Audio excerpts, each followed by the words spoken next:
Alors, bien-aimés, nous commençons une étude, la lecture d'un livre qui s'intitule, et qui est absolument capital à mes yeux, qui s'intitule « Qui suis-je ?» et découvre-toi dans le miroir de Dieu. C'est très très important de se découvrir. Lorsque quelqu'un vient au Seigneur, normalement, si vraiment il y a une nouvelle naissance, la personne va se découvrir parce que l'Esprit de Dieu va lui montrer qui elle est et ce qu'elle doit abandonner. Malheureusement, aujourd'hui, de moins en moins de conversions authentiques avec une authentique nouvelle naissance font que les gens restent aveugles sur ce qu'ils sont vraiment et ils ont besoin que Dieu leur montre qui ils sont.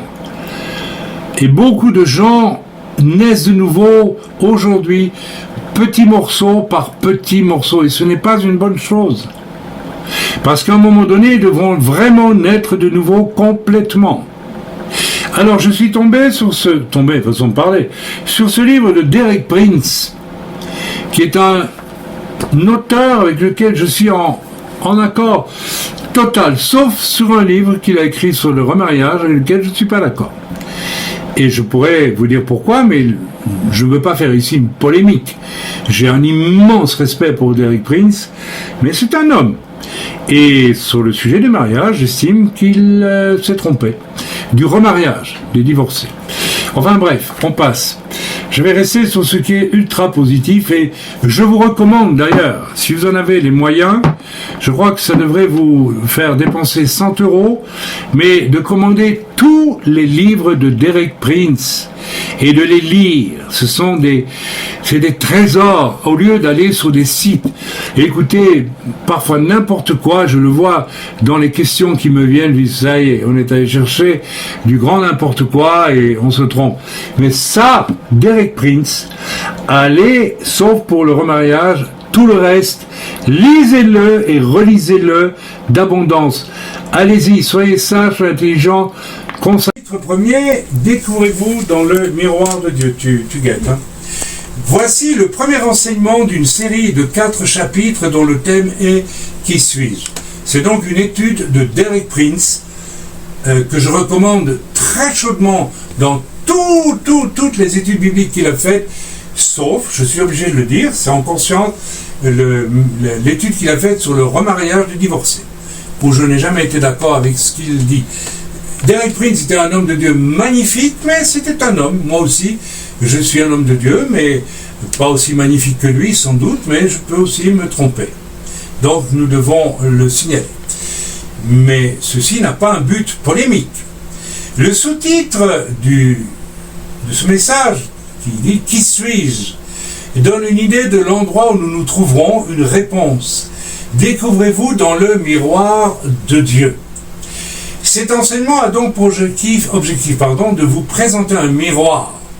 Vous n'y verrez pas votre apparence extérieure, mais ce que vous ne pouvez apercevoir dans aucun autre miroir, c'est-à-dire ce que vous êtes vraiment dans votre être intérieur. Mes amis,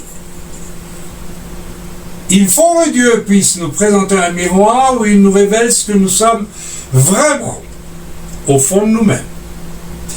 Et non pas ce que nous sommes en apparence. J'ai quelquefois été mal à l'aise avec certains prédicateurs parce que j'ai vu qu'ils attachaient beaucoup d'importance à leur apparence extérieure, avec des costumes très voyants. Vous voyez ce que je veux dire? Et il y en a beaucoup comme ça. Alors, ce désir de soigner notre apparence extérieure, qui est une vanité, est proprement humain. Nous l'avons tous en nous. Bien sûr. Lorsque je me prépare à vivre une réunion et qui va être filmée, évidemment, je me recoiffe avant. Alors, c'est normal, je ne vais quand même pas me présenter comme un clochard devant vous, mais ça peut indiquer quand même qu'il y a tout au fond, ça dépend de l'intensité de la chose, un certain intérêt pour l'apparence extérieure. Nous avons tous en nous, à des degrés divers. Mais ici, l'étude que nous allons lire ensemble va nous parler de notre être intérieur et de ce que Dieu y voit. Je continue la lecture donc du message de Derek Prince. J'aime le peuple de Dieu, c'est Derek qui parle, je suis reconnaissant de ce qu'il fait sur terre, mais j'ai un grand souci en tant qu'enseignant de la Bible. Je me souviens, nous l'avons connu ici à Jérusalem peu de temps avant qu'il ne décède, et déjà j'ai vu cet homme qui avait un souci du peuple de Dieu. Ça se sentait fort chez lui. En effet, il me semble, dit Derek Prince, que la majorité des chrétiens n'est pas solidement ancrée dans la connaissance biblique. C'est pourquoi j'ai écrit la série des fondements de la foi. La majorité des chrétiens n'est pas solidement ancrée dans la connaissance biblique, notamment en matière de salut et de nouvelle naissance. La plupart des chrétiens ne sont pas ancrés dans la vérité. Ils ne la connaissent pas. La vérité fausse concernant le salut et la nouvelle naissance, c'est depuis des décennies maintenant, en bien des endroits, lève la main, t'es sauvé, t'as accepté Jésus. C'est totalement faux.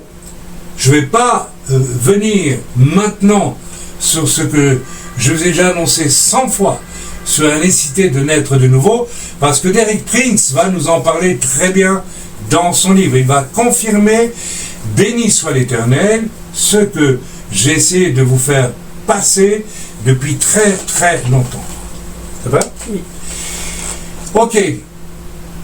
Je rencontre partout, dit Derek Prince, des gens qui vont à des conventions ou à des conférences, qui reçoivent des enseignements dans des écoles ou des collèges bibliques, bien souvent, et ils ne possèdent rien pour assembler tous ces enseignements.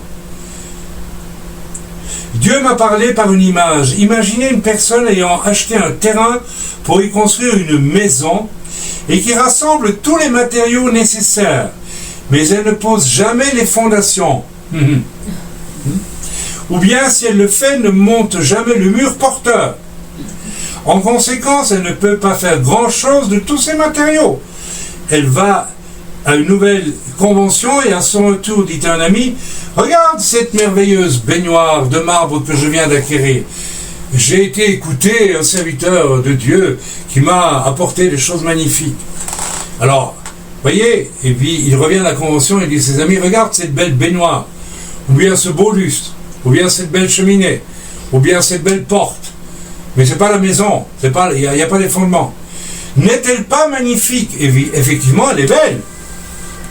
Mais à quoi pourrait-elle lui servir si elle n'a pas de tuyauterie?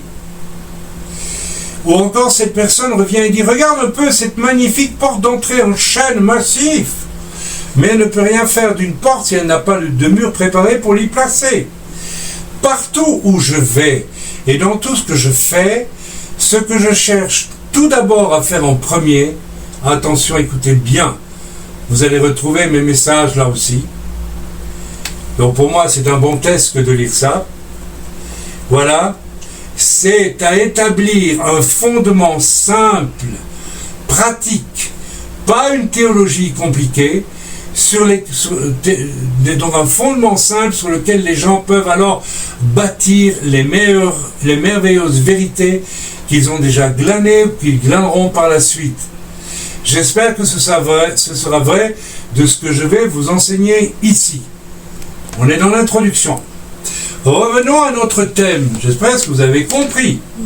Beaucoup de gens vont glaner toutes sortes d'informations sur Internet, transposons, mais les fondements de leur nouvelle naissance n'ont pas été posés. Dès lors, c'est comme s'ils achetaient une belle porte, mais il n'y a pas de mur. Ils achetaient une belle baignoire, mais il n'y a pas de tuyau. Ça ne leur sert à rien. Et beaucoup des choses que beaucoup, parce qu'ils ne veulent pas naître de nouveau, je dis bien, ils ne veulent pas naître de nouveau, et qu'ils vont glaner à gauche et à droite, ne leur servira finalement à rien du tout. C'est de la perte de temps. Revenons à notre thème. La nature de l'homme est un vaste sujet. Et comment? Elle inclut la psychologie, la physiologie. La physiologie, c'est les lois de l'apparence, du physique, la physiologie. J'ai un visage, moi, allongé. ma sœur Danielle a un visage moins allongé, peut-être un peu plus rond. Et puis, je ne sais pas, voilà, Sylvie a un visage, je ne sais pas comment il faut le qualifier, moi je ne veux pas non plus comme ça, mais la physiologie et beaucoup d'autres zoologies, ok? Je ne possède pas, dit Derek Prince, les compétences nécessaires pour enseigner ces sujets. La psychologie, la physiologie, et tout ce que vous voulez, la sociologie, il y a des tas d'horologies, hein, on en connaît beaucoup. Ce que j'aimerais faire, c'est vous donner simplement un cadre de travail dans lequel vous pourrez placer les différents domaines de connaissances que vous pouvez acquérir. Si vous êtes appelé à conseiller, vous étudierez la psychologie et c'est un principe si rapportant. Il est cependant très dangereux de les isoler du contexte global de la vérité biblique.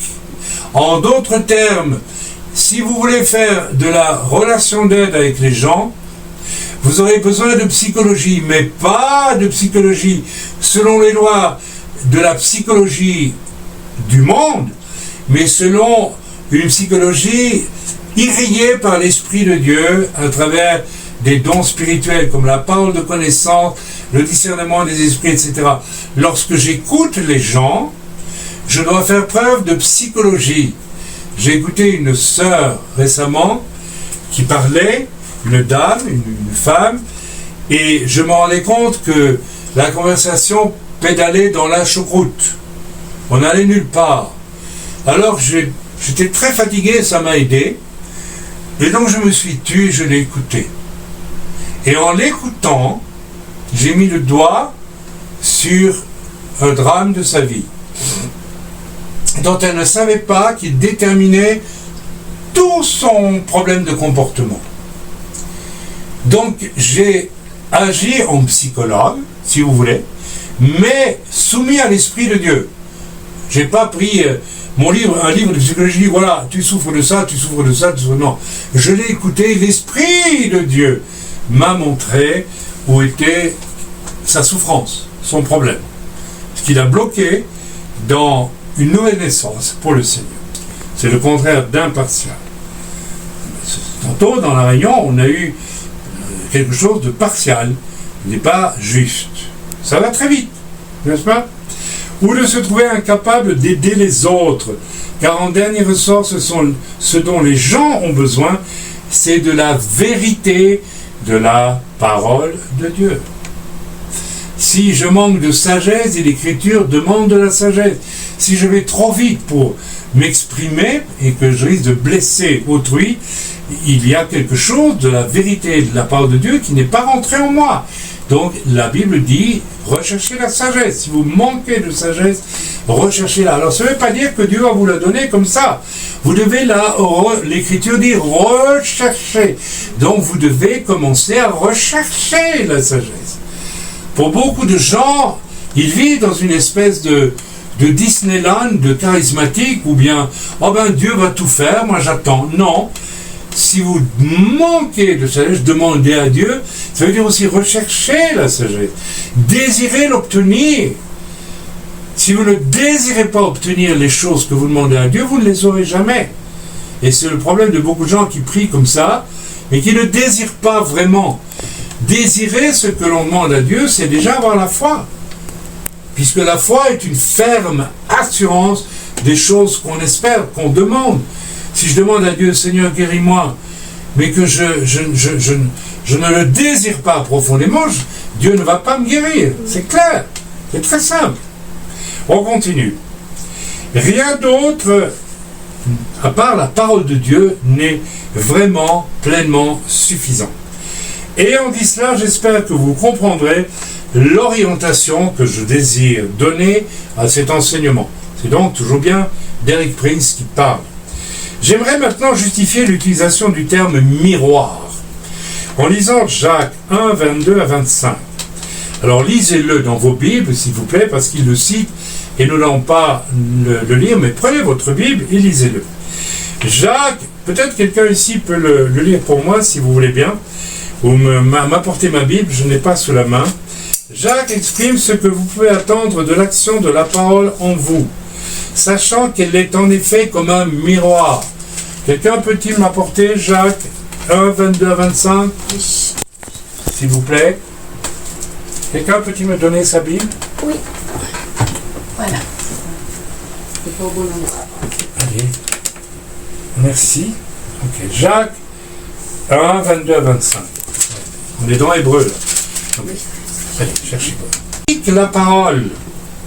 Et si vous voulez être déjà là, vous avez quelque chose du miroir de Dieu qui vous dit implicitement, ne croyez pas que vous mettez si facilement que ça en pratique la parole. Lorsque dans une convention, une pastorale, il y a au moins 25 ans, je ne sais plus, j'ai donné le témoignage de la façon dont j'avais appris à honorer mon père. Le témoignage était tellement fort parce que j'ai pas prêché sur le sujet. Parents, honore ton père et ta mère. J'aurais pu prêcher là-dessus. Je ne l'ai pas fait. J'ai expliqué comment j'avais mis en pratique ce commandement de Dieu. Et il y a eu une descente de Dieu dans l'assemblée qui était phénoménale. Parce que quand on témoigne comment on met en pratique la parole de Dieu, on honore le Seigneur. Et alors Dieu est présent. Et Dieu manifeste sa puissance. Et j'aime autant vous dire que la réunion a été puissante. Et un prophète est monté sur l'estrade. Il a pris une grosse Bible qui était là sur un lutrin. Et il a dit, vous comprenez ce que le frère nous a apporté.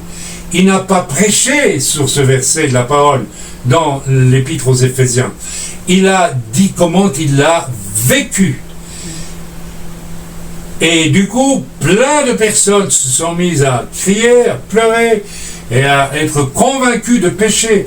Des femmes de pasteurs, des hommes de Dieu, qui prêchaient la parole de Dieu, mais n'avaient jamais compris qu'ils ne la mettaient pas nécessairement en pratique. Et nous avons besoin d'un miroir. Ce jour-là, Dieu m'a utilisé comme un miroir pour dire, voilà ce qu'il faut faire, il faut vraiment le faire. Autrement, vous pouvez prêcher tant que vous voulez, mais si vous ne le faites pas, ça n'a aucune force, ça n'est même pas vrai, c'est faux. Mettez en pratique la parole et ne vous bornez pas à l'écouter par de faux raisonnements, c'est-à-dire que l'âme humaine a toutes sortes de raisons, croyez-moi, de ne pas laisser Dieu lui montrer le miroir de son âme, afin que Dieu montre là où ça ne va pas dans la vie. Je ne me rendais pas compte que je n'honorais pas mon père. Il a fallu une circonstance très difficile où Dieu m'a envoyé en pleine figure le miroir de la parole de Dieu qui m'accusait. Et donc j'ai dû m'adapter, non pas à mes raisonnements, j'avais des raisonnements. Quand Dieu m'a interpellé sur le fait d'honorer mon père, tout de suite j'ai dit, oui, mais c'est lui qui. J'avais des raisonnements, j'avais des raisons. Et l'âme humaine est pleine de bonnes raisons de ne pas pratiquer la parole de Dieu. Ça, c'est un constat fondamental. Et si nous sommes honnêtes, et si nous commençons, n'est-ce pas, à réfléchir, n'est-ce pas, au fait que Dieu veut, nous devons vouloir, dès à présent, dans cette étude, qui va durer peut-être 3 réunions, 4 réunions, je ne sais pas, nous devons avoir le désir violent, ardent, que Dieu nous montre là où nous ne sommes pas en accord avec sa parole. Et croyez-moi, que si vous avez ce désir ardent, si nous avons ce désir, si nous aimons Dieu, c'est ça aimer Dieu. Montre-moi en quoi je suis en dehors de ta volonté par rapport à la parole, dans tous les domaines. Si je n'ai pas ce désir, c'est que je n'aime pas Dieu.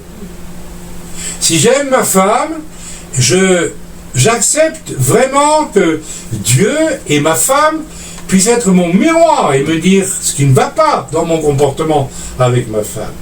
Et ma femme doit pouvoir aussi accepter que Dieu et moi, nous puissions être un miroir pour lui dire ce pas. Oh là là, quand on commence comme ça, on a bien des surprises. Hein. Vous n'avez jamais remarqué ça? Une fois qu'on commence avec ça, eh bien, le nombre de fois où j'ai dû dire à des gens une chose ou l'autre. Oui, mais c'est parce que nous avons beaucoup de raisonnements. Nous ne voulons pas que Dieu nous montre. Et ceci est très, très, très, très, très important. Dans le début de ce message que je commence à enregistrer, je vous demande vraiment à tous de faire très attention. Naturellement, nous ne sommes pas portés, même quand nous sommes nés de nouveau. Je dirais, nous avons besoin, je dirais que la nouvelle naissance est terminée. Et je crois que Dieu nous emmène au ciel ce jour-là. Quand vraiment, Dieu a pu montrer le miroir de tout ce qu'il a montré et où nous nous sommes ajustés dans nos actes et non pas seulement en parole, à la parole de Dieu. Pour moi, écrire à mon père pour lui dire tout ce que Dieu m'a dit de lui dire, waouh, c'est quelque chose que mes raisonnements m'empêchaient totalement de faire. Mais Dieu m'a dit écris. Dieu m'a dit écris. Dieu m'a dit écris. Le miroir était devant moi. Écris. Arrête de raisonner. Arrête de l'accuser. Tu n'as pas le droit de le juger. C'est ton père. Dieu m'a dit tout ça. C'est moi qui le jugerai. Toi, tu n'as aucun droit sur sa vie. Aucun. C'est ton père. Tu dois l'honorer. Le miroir était là. Je ne pouvais pas passer à côté. Mais je voulais aussi. Je voulais. J'avais cet amour de Dieu. Oui, je veux que tu me dises tout.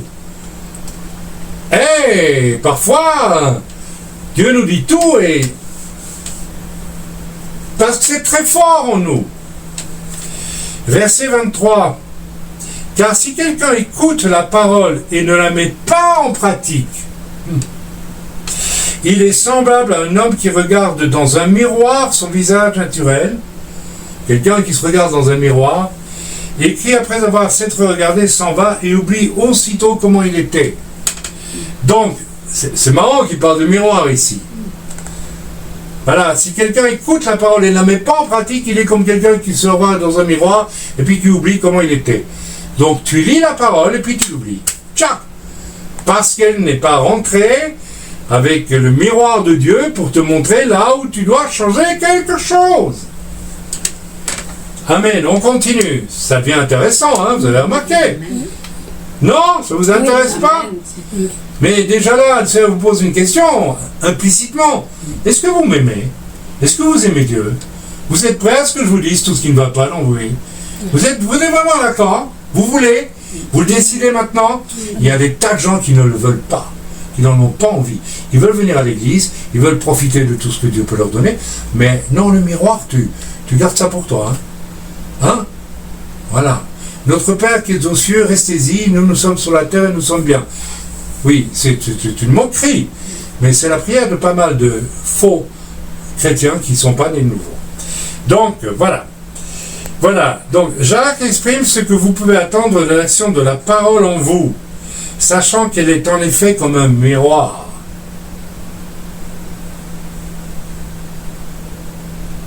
Marie, aimez vos femmes comme Christ a aimé l'Église. Pourquoi il y a tant d'hommes qui veulent jamais comprendre? Parce qu'ils n'ont pas envie. Ils n'aiment pas Dieu, ils n'aiment pas les principes de Dieu. Je connais des hommes qui ont entendu 2 fois, 3 fois le séminaire sur le couple que vous connaissez tous. Ça n'a rien changé dans leur attitude d'homme. Pourquoi? Parce qu'ils ont regardé le miroir, mais ils n'ont pas voulu voir. Le miroir de leur vie, à l'intérieur, ils n'ont pas voulu voir ce que Dieu leur montrait.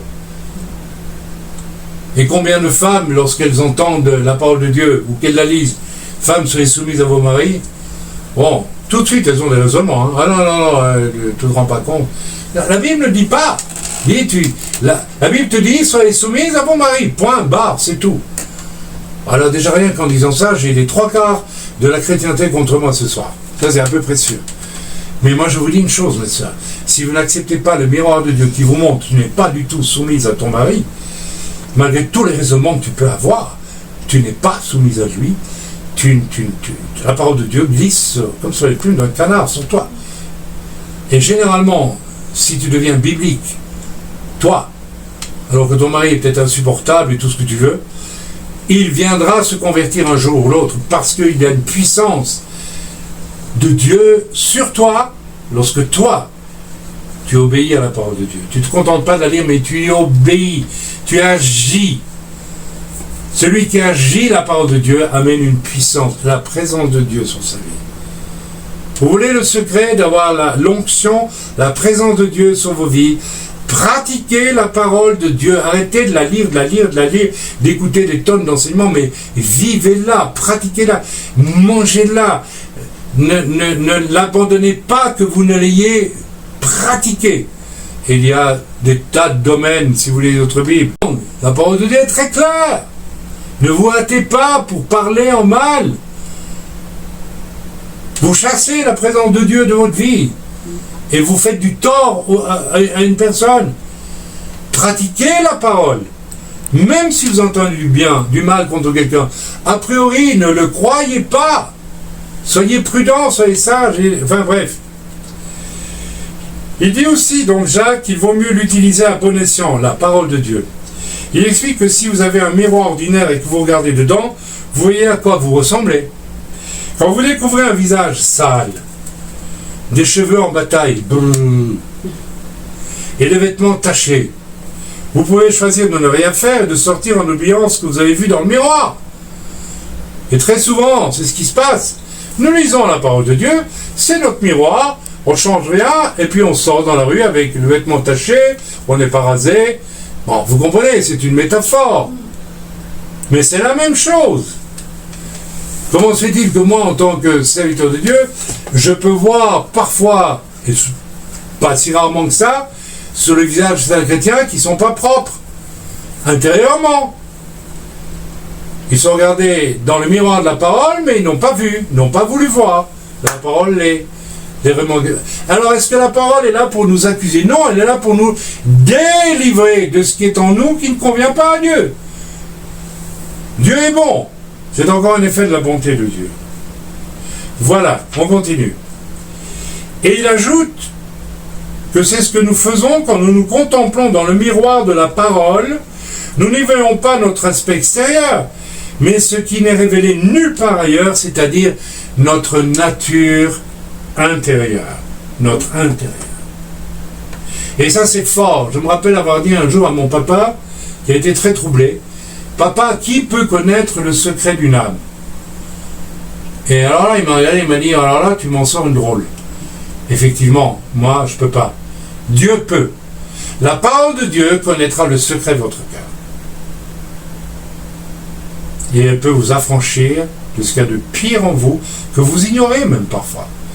C'est à la lumière. Moi, vous savez, je ne savais pas du tout que je péchais contre mon père, parce que j'avais de mauvais sentiments pour lui. J'étais né de nouveau, je vivais des miracles, je vivais la puissance de Dieu, des tas de choses magnifiques. J'ai été guéri, je priais pour les gens, etc. Mais j'avais besoin que le miroir de la parole me soit présenté.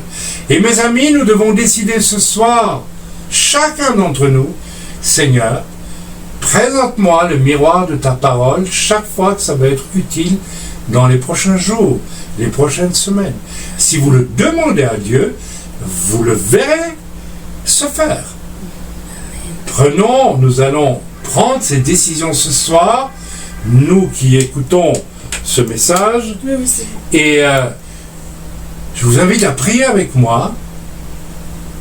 Seigneur, moi je veux, parce que je t'aime, et je veux être parfait devant toi. Au nom de Jésus, Shem Yeshua Mashiach, je te prie que désormais, je ne lise plus ta Bible rien que pour la lire, mais qu'elle devienne un miroir qui scrute mon intérieur,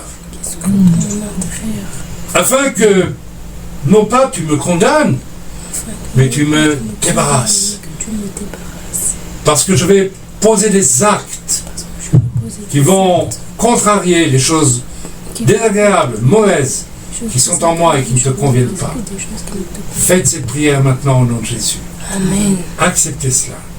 Amen. Amen. Amen. Ça s'est arrêté. Sinon, ça s'est arrêté. Oui. Alors on s'arrête.